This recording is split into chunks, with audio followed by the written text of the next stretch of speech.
and numerous appearances on the public radio show This American Life. And in the years since, he's been hard at work. He's been touring and releasing live performances like this song called the Medium Man Song. Now Mike Birbiglia is set to return to the stage here in New York with his new one-man show called My Girlfriend's Boyfriend. It starts its preview run tonight at the Barrow Street Theater. Mike Birbiglia joins us for a preview here on Soundcheck. Mike, welcome. Thank you very much.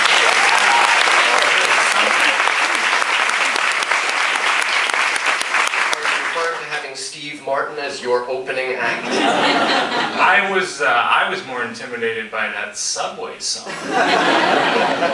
That is hard to follow. But well, Steve Martin also intimidated.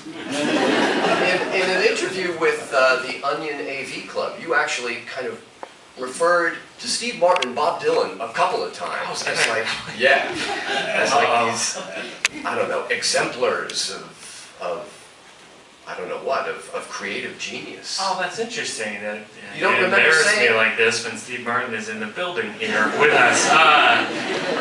No, certainly those are two of my strongest influences and sort of guided what my process. You know, Steve Martin's book, autobiography, Born Standing Up, was actually taught me a great many things, and also was sort of. That book and also Bob Dylan's book, Chronicles, were the two books that were the best examples for me when I was writing my book of sort of how to write a book about being an entertainer without it being kind of like, and then I did this, and then I did this, those kind of awful, kind of self-indulgent books. Which well, now the thing with Chronicles, the Dylan book, is as you're reading it, you're wondering, all right, now how much of this is real? Yeah, sure. I mean, I buy it. With My Girlfriend's Boyfriend, are we going to be sitting there going, all right, now how much of this is real? I get that because I tell stories about my life, and a lot of times people will come up to me after shows and they'll be like, was that true? And I'll be like, yeah, and they'll be like, was it? And I don't know how to respond to that. Like, I guess I could say it louder, like, yeah, like, it's probably true, say it louder. But, the Sleepwalking, the Sleepwalk With Me show and book are based on this kind of really intense and serious sleepwalking incident that I had that was life-threatening, and in My Girlfriend's Boyfriend, I also deal with a life-threatening kind of accident that I had, but I won't go into too much detail.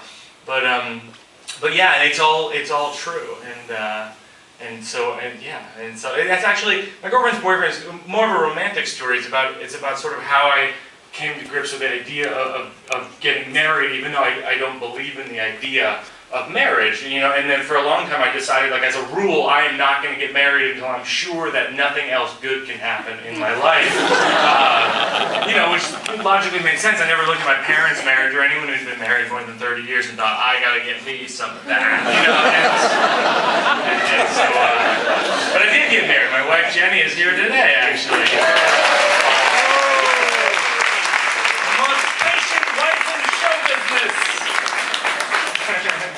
Mike Birbiglia is with us on stage here in the Greene Space on Soundcheck today, and the new show, My Girlfriend's Boyfriend, starts previews tonight, opens on March 31st. That's right, yeah. And does music kind of play into the creative process for you when you're not doing the song, when you're just doing shows like this? Yeah. I mean, I use it a lot to tap into memories. Like I'll use a song to kind of transport me into a period of my life to remember something. Like I remember when and this is just a reference to a story I tell in the show, but this isn't the full story. But when I was in high school, a senior in high school, I had my first serious girlfriend, and it was that first time where you're so excited, you're just like, you're like, this is it, I found her. Like, I'm 16 years old and I'm done, and the only major red flag was that she told me not to tell anyone that she was my girlfriend, because she had another boyfriend, like, at home, and like they were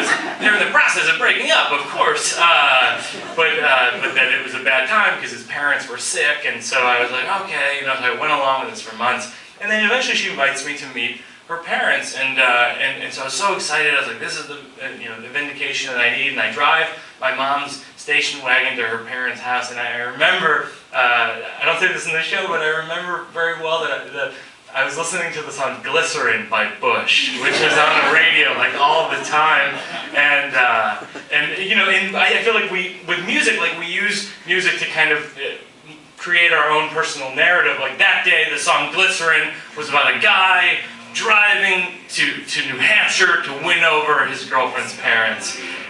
There we go. So, in case people don't know what the song is. I'm sorry, are you hearing something? Glycerin.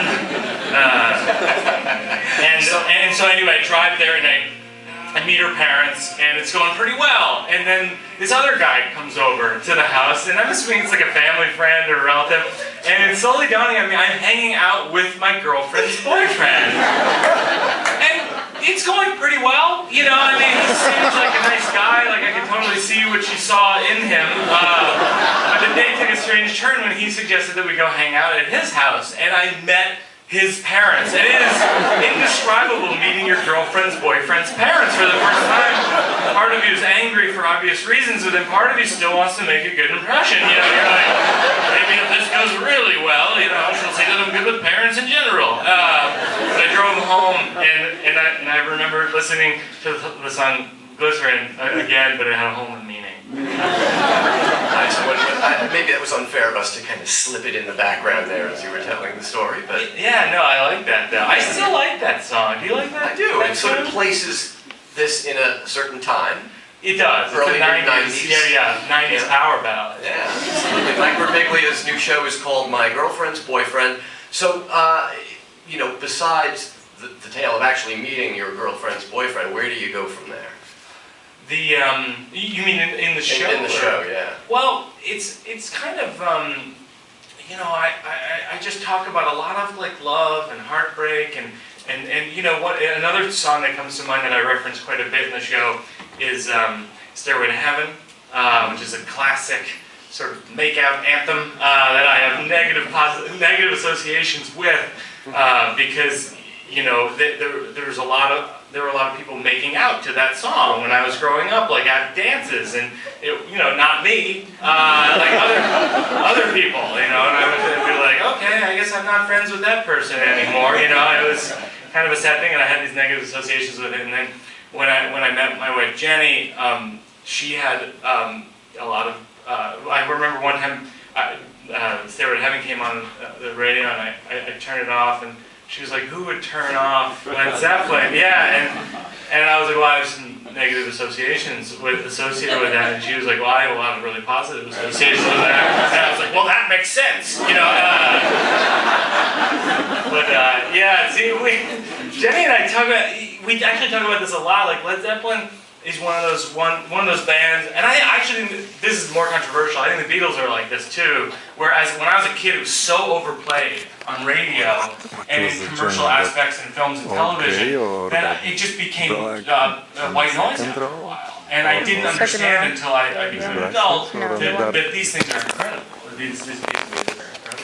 That's part of the maturing process. Yeah, I guess. Realize the greatness of Stairway to Heaven. Still working on that. Yeah.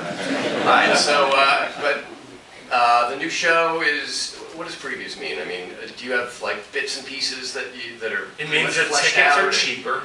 Yeah. No, I mean, I've been working on this show with my director Seth Barish for probably about 2 or 3 years. You know, and some of the stories I developed with Ira Glass on This American Life, and you know, I pretty much toured with it in the fall when my book came out, and then what we're doing in previews is kind of working out the finer points of integrating the set and the sound and